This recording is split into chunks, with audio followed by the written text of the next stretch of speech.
S কুকিংয়ে তোমাদের সবাইকে স্বাগত।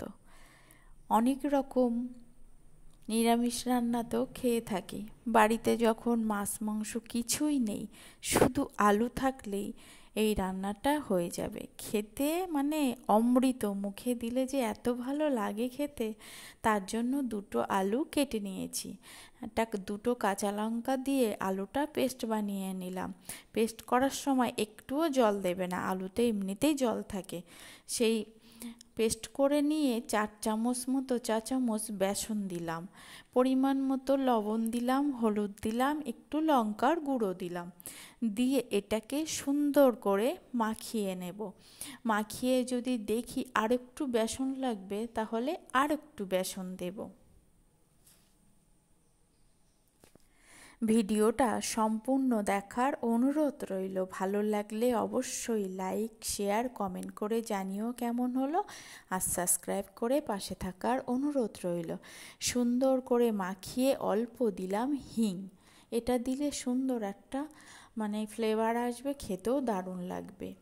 মাখানোটা চামচ দিয়ে মাখিয়েছি, এবার একটু হাত দিয়ে সুন্দর করে ফেটিয়ে নিতে হবে। যত ফেটাবে তত বড়াটা ফুলবে, ভিতরে মানে ঝোলটা ঢুকে যাবে, খেতে দারুণ লাগবে। ঠিক ঘনত্বটা এরকমই হবে ব্যাটার, এর থেকে শক্ত হলে ভিতরে মানে গ্রেভিটা ঢুকবে না। এবার গরম তেলে একে একে চামচের সাহায্যে দিয়ে দিলাম। ব্যাটারটা দেখে তোমরা বুঝতে পারছো কতটা ঘনত্ব। এক পিঠ লালচে হলে আর এক পিঠ উল্টে দেব। এইভাবে উল্টে পাল্টে লালচে করে ভেজে নেব। আমরা মানে ডালের ধোকা বা মোচার বড়ার ধোকা অনেক রকম খেয়ে থাকি। নিরামিষ দিনে শুধু বাড়িতে আলু থাকলে, আর বেসন তো সবার বাড়িতেই থাকে মোটামুটি চপ বানানোর জন্য, এইভাবে তোমরা আলু দিয়ে শুধু বানিয়ে দেখো একবার।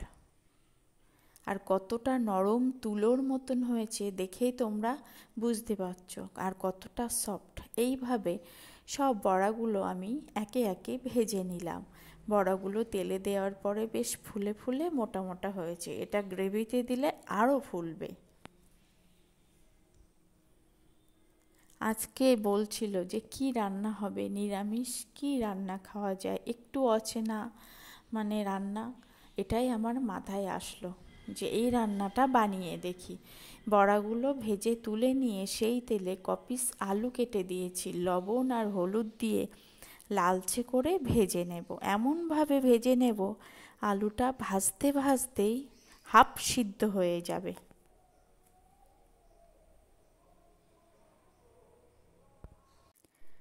হাফ সিদ্ধ হয়ে যাবে, বেশ লালচে লালচে করে ভেজে এটাকে তুলে নেব। সেই তেলে দেব দারচিনি আর জয়িত্রী ফুলের কটা পাপড়ি। এটা দিলে না সুন্দর সেন্ট হয় তরকারিতে। আর দেব অল্প সামান্য চিনি। চিনিটা ক্র্যামালাইজ হয়ে গেলে কালারটা ভালো আসে, রান্নার টেস্টটাকেও ব্যালেন্স করে। এবার দেব 1 চা চামচ মতো আদা কুড়ে। আদাটা তেলে দিলে ছিটকায়, ওই জন্য এখনই দেব পরিমাণ মতো হলুদ। আর দেব হাফ টমেটো।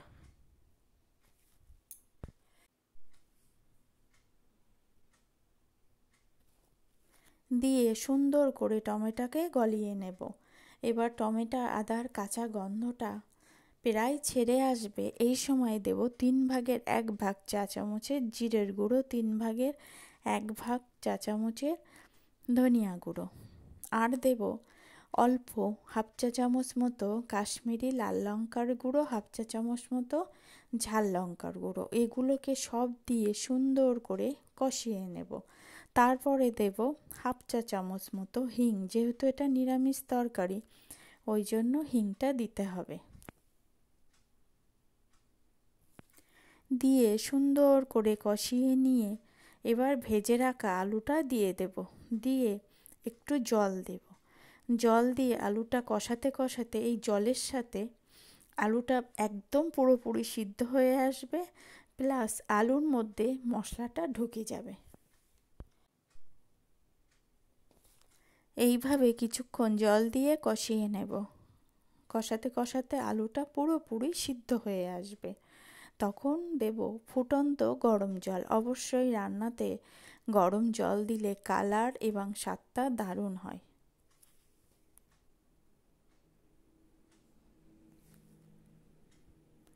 এবার জলটা দিয়ে কিছুক্ষণ রান্না করে নেব।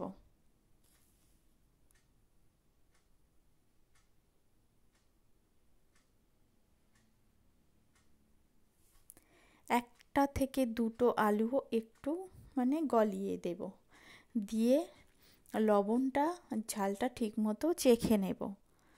এবার সেই ভেজে রাখা বড়াগুলো দেব। কতটা সফট আর নরম দেখেই তোমরা বুঝতে পারছো। বড়াগুলো দিয়ে কিছুক্ষণ রান্না করে নেব।